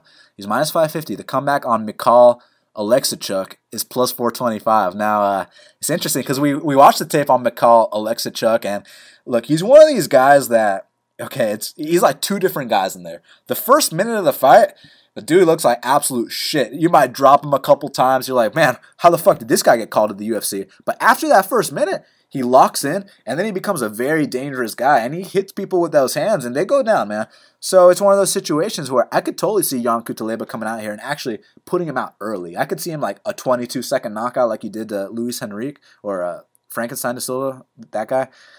That being said, if Michal somehow weathers the storm, he will break Jan Cutelaba. There's no guarantee he weathers the storm. You know, in fact, I think he won't weather the storm. But if he does weather that storm, shit will get very hairy because Michal is that kind of guy to get dropped twice in the first round and come back and knock you out. He's one of those. So it's about Jan being like, look, man, I've had 4 fights in the UFC. I'm experienced in there. I can drop someone and still go the distance. So he's got to know that, look, we can't go balls to the wall at first and not get him out of there and then expect to just cruise. That's not going to happen. If you go balls to the wall, you have to put him out in the first. And you know what, Shaq? I think he will put him out in the first here. And I think that Michal will come back, and I actually think next fight, because, you know, he's going to get embarrassed here. Next fight, he's going to be a dog. Next fight, I think we play him most likely. Yeah, man. Cutelaba, he's no slouch. I actually liked his fight with Antigulov because I felt like it was that spot where he had nothing to lose. Antigulov's the number 1 prospect at 205, and he had nothing to lose. He could go at him, charge him, whatever. And even in his fight with Cannonier, I know that he gassed out, but Cannonier's no slouch, bro. I mean, it wasn't like he quit. There's like one thing's like I said with Lando Venata, you know, I said, yeah, his cardio is an issue, but he won't quit. And you know what I'm saying? Jan Cutelaba ain't going to quit. He ain't going to take a knee. He ain't going to...